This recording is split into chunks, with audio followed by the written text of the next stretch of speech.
Supreme court PTI बानी के खांगी अस्पताल मुंतकिल करण जो हुक्म ॾेई छॾियो। आला अदालत तरफ़ां पीटीआई बानी के अल-शिफा अस्पताल मुंतकिल करण जो हुक्म ॾिनो वियो। सुप्रीम कोर्ट पीटीआई बानी सां मुलाक़ात ऐं संदसि इलाज बाबति केसनि जी अॼोकी ॿुधणी जो लिखत में हुक्मनामो जारी करे छॾियो। अदालती हुक्म में चयो वियो आहे त पीटीआई बानी के सख़्त सिक्योरिटी तहत अस्पताल मुंतकिल करे मेडिकल बोर्ड जोड़ियो वञे। अस्पताल ॿाहिरां अमन अमान जी सूरत हाल मुतासिर न थियणु घुरिजे। हफ़्ते में हिकु ॾींहुं कुटुंब कैंप पीटीआई बानी सां मुलाक़ात कराई वञे। उस्मा ख़ान ऐं डॉक्टर फैसल सुल्तान बि बानी सां गॾु हूंदा। अस्पताल जा ख़र्च पीटीआई बानी पाण बर्दाश्त कंदो। मेडिकल रिपोर्ट अदालत में जमा कराई वेंदी। अदालत पीटीआई के इलाज ते सियासत करण खां पोइ रोके छॾियो। पीटीआई बानी जे इलाज बाबति केस जी ॿुधणी 16 सेप्टेम्बर ताईं मुलतवी। वफ़ाक़ी हुकूमत पारां सुप्रीम कोर्ट जे फ़ैसिले ते नज़रसानी दरख़्वास्त दाख़िल करण जो ऐलान। फ़ैसिले ते नज़रसानी लाइ सुप्रीम कोर्ट सां राब्तो कंदासीं। सज़ा मिलियल कैदियुनि जो इलाज सरकारी अस्पतालुनि में करायो वेंदो आहे।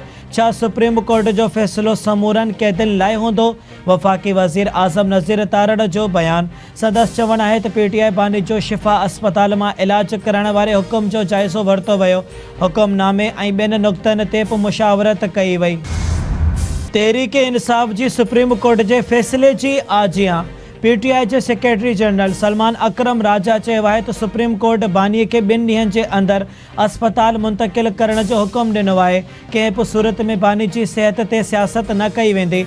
अदालत खे अस्पताल जे ॿाहिरां इज्तिमा न करण जी ख़ातिरी कराए छॾी आहे।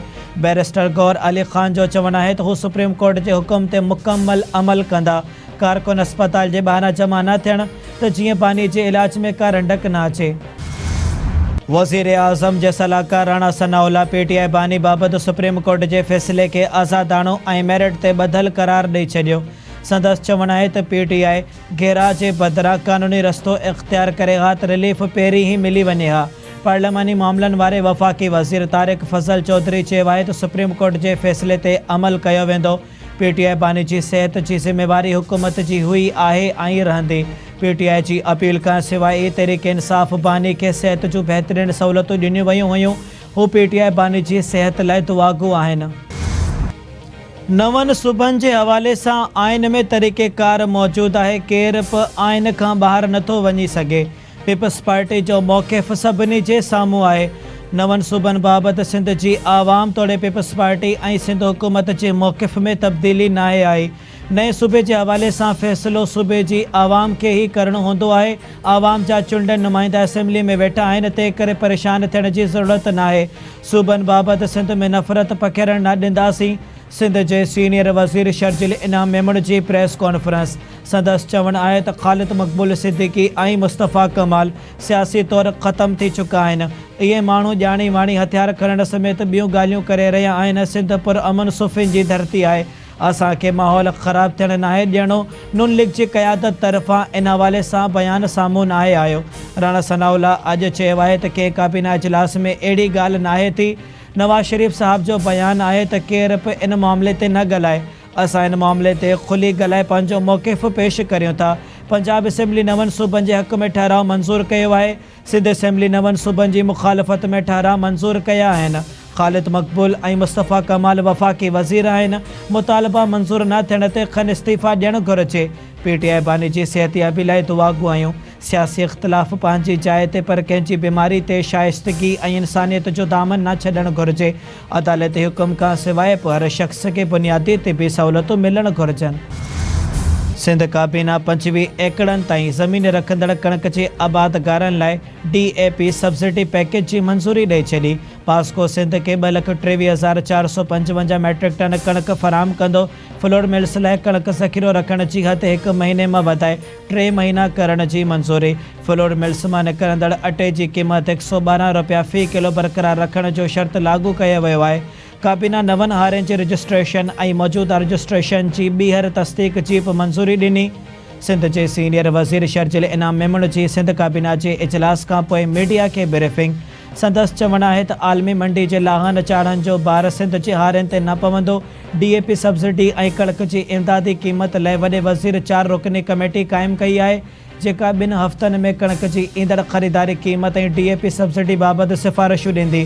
गुज़िरियल मरहले में 45 अरब जॾहिं त हाणे 20 अरब रुपयनि जी सब्सिडी ॾिनी पई वञे। सिंध काबीना सेपरा चेयरमैन ऐं मेंबरनि जो मुलाज़मती मुदो 4 साल मुक़ररु करण जी बि मंज़ूरी ॾिनी। काबीना पफटेक हेडक्वार्टर्स ऐं जदीद डेटा सेंटर जे क़याम जी मंज़ूरी पिणु ॾिनी। सिंध काबीना ॿोॾि मुतासिर ज़िलनि में स्टार वॉश प्रोग्राम जे मुआहिदे जी मसवदे जी मंज़ूरी ॾेई छॾी। स्टार वॉश प्रोग्राम जे पहिरीं मरहले में 12 खां 15 लख माण्हुनि खे पाणी ऐं सफ़ाई जूं सहूलियतूं फ़राहम थींदियूं। Star wash programme Khairpur, Jamshoro, Badin ऐं नौशरो फिरोज़ में शुरू कयो वेंदो। सिंध जे सीनियर वज़ीर शर्जिल इनाम मेमून जी ब्रीफिंग। संदसि चवणु आहे त ॿोॾि मुतासिर इलाइक़नि में पाणी, सफ़ाई ऐं हिफ़ाज़त सिहत जो इंफ्रास्ट्रक्चर 6 सालनि ताईं SPHF हलाईंदो। 193 kilometre डिघी Nai Kot, Mithi, Islam Kot, Nagar Parkar, Chilar water supply system PHED हवाले करण जी मंज़ूरी ॾिनी वई। मिठी में RO प्लांट जी सलाहियत वधाइण जा हुकुम ॾिना विया आहिनि। सिंध पाणी, गैस ऐं बिजली जी लोड शेडिंग खे मुंहुं ॾेई रही आहे। सिंध मां गैस निकिरे थी पर पाण गैस जी लोड शेडिंग खे मुंहुं ॾेई रही आहे। अमेरिकी सदर सामूंडी हॉर्मुज़ खे अमेरिका जो हिसो करार ॾेई छॾियो। डोनाल्ड ट्रंप पारां ट्रुथ सोशल ते विच ओभर जो हिकु नओं नक्शो जारी कंदे हॉर्मुज़ खे अमेरिका जो हिसो करार ॾिनो वियो। संदसि चवणु आहे त ईरान सां के बि ॻाल्हियूं न पयूं थियनि। सामूंडी हॉर्मुज़ खुलियल आहे। समूरियूं बारूदी सुरंगूं तबाह करे छॾियूं आहिनि। सिक्योरिटी फोर्सिस जूं बलोचिस्तान में कामयाब कार्रवाइयूं जारी। 9 दहशतगर्द मारिजी विया। सिक्योरिटी ज़रियनि मूजिब ज़ियारत हरनाई ऐं सोरा में ॻुझी इतला ते कार्रवाइयूं कयूं वयूं। सिक्योरिटी फोर्सिस दहशतगर्दनि जे ठिकाननि खे तबाह करे छॾियो। मारिजी वियल दहशतगर्दनि वटां हथियार, मैगज़ीन, दस्ती बम ऐं मोटरसाइकिल हथ कई वई। दहशतगर्दी जे ख़ात्मे ऐं अमन जे क़याम ताईं कार्रवाइयूं जारी रहंदियूं। पाकिस्तान दहशतगर्दी ख़िलाफ़ मुतहरिक ऐं भारत दहशतगर्दी में मुलविस आहे। कैनेडा सूदो मुख़्तलिफ़ मुल्कनि में दहशतगर्दी ऐं क़त्ल आम में बि भारत मुलविस आहे। कुलभूषण यादव जी बलोचिस्तान मां गिरफ़्तारी भारतीय दहशतगर्दी ऐं सहूलियतकारी जो सबूत आहे। सुद समा वारे वफ़ाक़ी वज़ीर अता तारड़ जो सिंध बलोचिस्तान ऐं पंजाब जे पार्लियामेंटेरियंस लाइ दहशतगर्दी जे ख़ात्मे बाबति वर्कशॉप खे ख़िताब। संदसि चवणु आहे त पहलगाम वाक़िए खां पोइ भारत बेबुनियाद इल्ज़ामनि जो सराइतो जवाबु ॾिनो वियो। वज़ीर आज़म पहलगाम वाक़िए जी अड़दोड़ी ऐं शिफ़ाफ़ आलमी जांच जी आछ कई। भारत खे आलमी जांच आछ वारे सां पाकिस्तानी मौक़िफ़ खे वधीक हथी मिली। अॼु जे दौर में इंफॉर्मेशन वारफेयर ऐं बयाने जी तमामु घणी अहमियत आहे। पाकिस्तान में दहशतगर्दी ख़िलाफ़ जंग में 90,000 खां मथे शहादतूं थियूं। हर तबक़े दहशतगर्दी ख़िलाफ़ क़ुर्बानियूं ॾिनियूं आहिनि। मारकाए हक़ खे साल खां वधीक वक़्तु गुज़िरी वियो। भारत अञा हक़ीक़त क़बूल करण खां इनकारी आहे। भारत शिकस्त खे फ़तेह ॾेखारण लाइ तारीख़ खे पंहिंजी मर्ज़ी मूजिबि पेश करण जी कोशिश करे रहियो आहे। ऑपरेशन सिंदूर बाबति भारतीय दस्तावेज़ी फ़िल्म हक़ीक़तुनि जे उबतड़ आहे। फ़िल्मी मंज़रकशी सां जंग जा हक़ीक़ी नतीजा तब्दील नथा करे सघजनि। ISPR जो बयानु। पाक फ़ौज जे तर्जुमान चयो आहे त पहलगाम जे मुबैना ज़िम्मेवारनि खे 28 जुलाई ते मारियो वियो। पोइ 7 मई ते कंहिंखे सज़ा ॾिनी वई। 100 सैकड़ो मिशन कामयाबी जी भारतीय दावा फ़ौजी रिकॉर्ड सां हिकु जहिड़ाई नथी रखे। मारकाए हक़ में पाकिस्तान भारतीय जारियत नाकाम बणाई। 8 फ़ौजी जहाज़ किराया। भारत फ़ौजी नाकामी खे कामयाबी ॾेखारण लाइ प्रोपेगेंडा फ़िल्म तयारु कई आहे। पाकिस्तान कंहिं बि फ़ौजी अगराई जो भरपूर ऐं फ़ैसिलाइतो जवाबु ॾियण लाइ तयारु आहे। भारत में गिरफ़्तारनि खे पाकिस्तान सां ॻंढण जा इल्ज़ाम बदनीयती ते ॿधल आहिनि। पाकिस्तान भारत में थियल कुझु गिरफ़्तारनि खे पाकिस्तान सां ॻंढण वारा इल्ज़ाम रद्द करे छॾिया। परॾेही खाते जे तर्जुमान ताहिर अंदराबी चयो आहे त भारतीय घरू वज़ीर जा इल्ज़ाम बेबुनियाद आहिनि। अहिड़े प्रोपेगेंडा पाकिस्तान ख़िलाफ़ भारत जी बदनीयती ते ॿधल मुहिम जो हिकु ॿियो मिसाल आहे।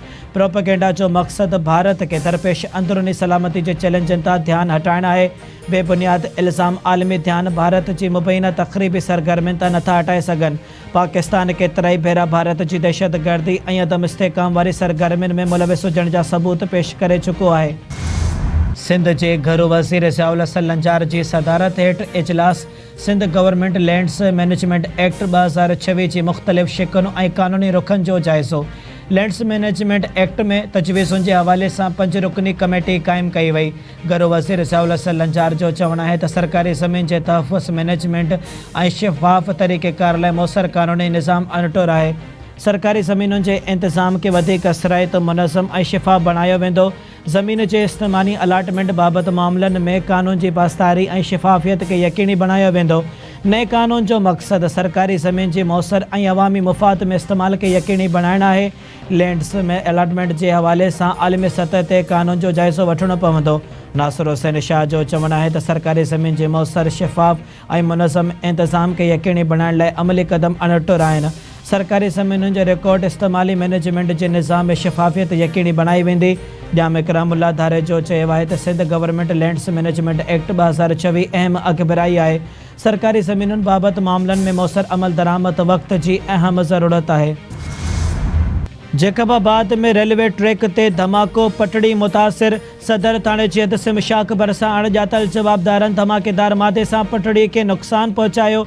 पुलिस कानून लागू कंदड़ इदारनि जा एहलकार वाक़े वारे हंधि पहुता। रेलवे अख़्तियारनि मूजिब मुतासिर थियल रेलवे पटड़ी जो मरमती कमु जारी आहे। जल्द कमु मुकमल करे जाफ़र एक्सप्रेस खे मंज़िल ॾांहुं रवानो कयो वेंदो।